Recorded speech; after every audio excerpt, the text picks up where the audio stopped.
भी खाओ ना। नहीं, आप खाइए। मालूम है, हाथ करती मुझे हूँ। मालूम है, मुझे बहुत देर हो गई, माफी चाहती हूँ। मैं डॉक्टर से बात करके आती हूँ। ठीक है, जल्दी आओ। नाराज मत होना। वैसे ये आला काबिल एतमाद है और मुझे नहीं लगता बैटरीज में कोई मसला होगा, लेकिन मैं फिर भी खतरा मोल नहीं लेना चाहूंगा। तुम जल्दी से अस्पताल आकर मुआयना करवा लो। जाहिद भाई, क्या मैं दोपहर में आ सकती हूँ आपके पास? मैं अभी अभी काम पर आई हूँ।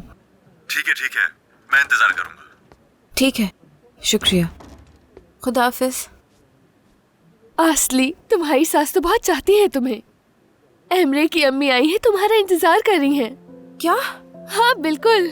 चलो उठो, तैयार हो जाओ, अपनी चीजें समेटो। एक मिनट, कैसे? कैसे? तुम नीचे जाओ, तुम्हारा एप्रन मैं लेकर आती हूँ। सच कह रही हो ना? वो एमरे की अम्मी है? रुको एक मिनट। हाँ अच्छा ठीक है, पुरसुकून हो जाओ। मेरा एप्रन मत भूलना। ठीक है, तुम जाओ।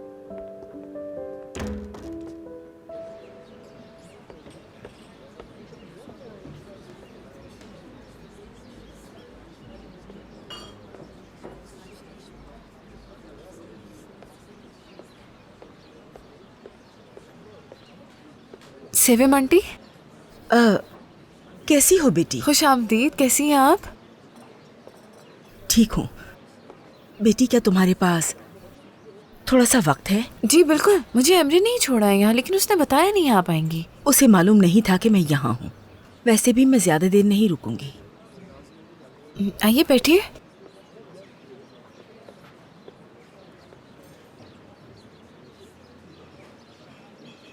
देखो बेटी, हम एक दूसरे को नहीं जानते, लेकिन एमरे अक्सर तुम्हारा जिक्र करता है। बीमारी में मुब्तला होने के बावजूद तुमने अपनी तालीम हासिल की। तुम एक ज़हीन लड़की हो, ये साफ जाहिर है।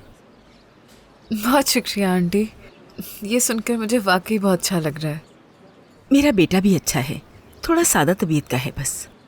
उसने जिक्र किया होगा तुमसे कि वो अपने बाबा के बगैर ही बड़ा हुआ है। जी, उसने जिक्र किया था। बच्चों को पालना आसान नहीं। कभी कभार हम खुद कुछ नहीं खाते ताकि वो खा सके। हम हर तरह की कुर्बानी देते हैं ताकि उसे दुख ना हो। हम चाहते हैं कि वो अपने लिए अच्छी जिंदगी और अच्छा हमसफर चुने और बहुत खुश रहे। सही कह रही हूँ ना मैं? इंसान और क्या चाह सकता है?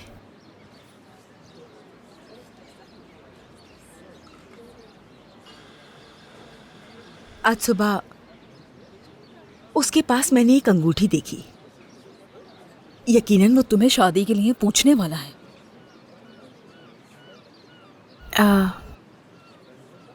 अगर ऐसा होता तो एमरे मुझे पहले नहीं बताता। आप मुझे ये क्यों बता रही हैं आंटी? मुझे आपकी बात बिल्कुल भी समझ नहीं आ रही। मेरी एक दरख्वास्त है, अगर वो तुमसे शादी के लिए कहे तो साफ मना कर देना।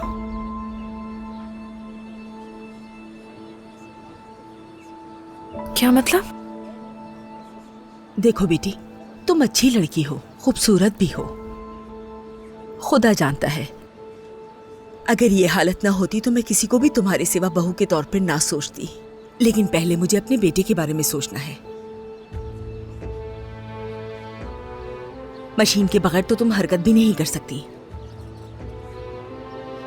तो फिर घर और खानदान कैसे संभालोगी?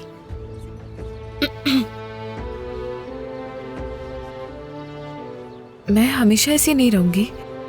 2 साल में तुम्हारे लिए मुनासिब दिल नहीं मिला। फर्ज करो अगर मिल भी गया तो ये वाज़ेह नहीं कि तुम्हारा जिस्म उसे कबूल करेगा भी या नहीं। और फिर तुम्हें जिंदगी भर दवाइयों पर गुजारा करना होगा।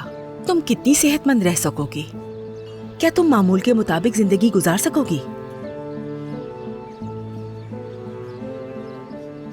बिल्कुल गुजारूंगी, क्यों नहीं गुजार सकती? क्या तुम बच्चा पैदा कर पाओगी बेटी? क्या तुम मेरे बेटे को एक बाप बनने की खुशी दे पाओगी?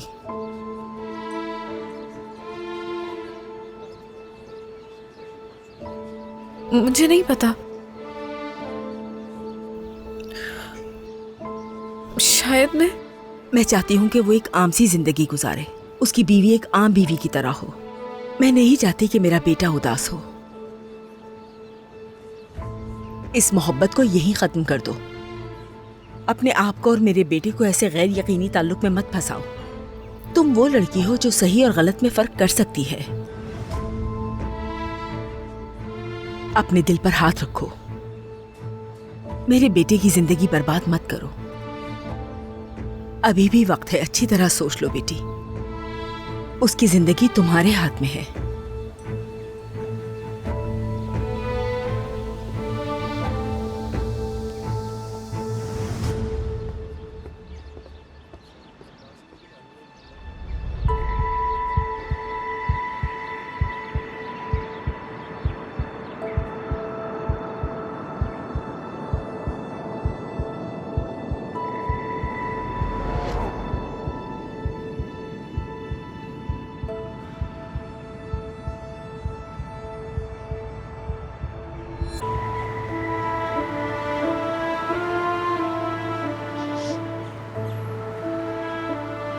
मैं चाहती हूँ कि वो एक आम सी जिंदगी गुजारे, उसकी बीवी एक आम बीवी की तरह हो। मैं नहीं चाहती कि मेरा बेटा उदास हो।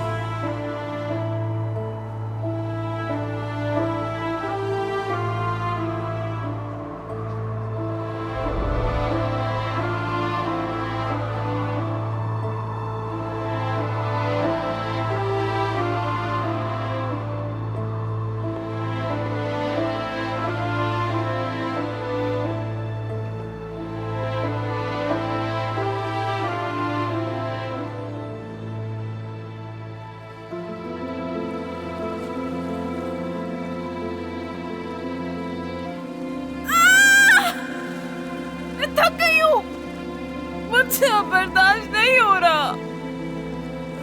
बहुत हो गया।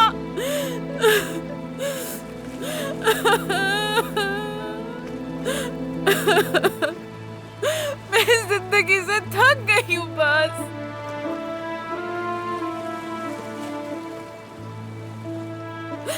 मुझसे अब ये बर्दाश्त नहीं हो रहा।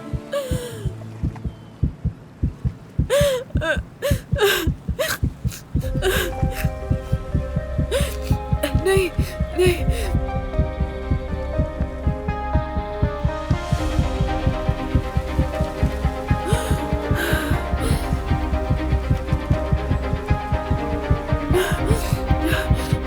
नहीं।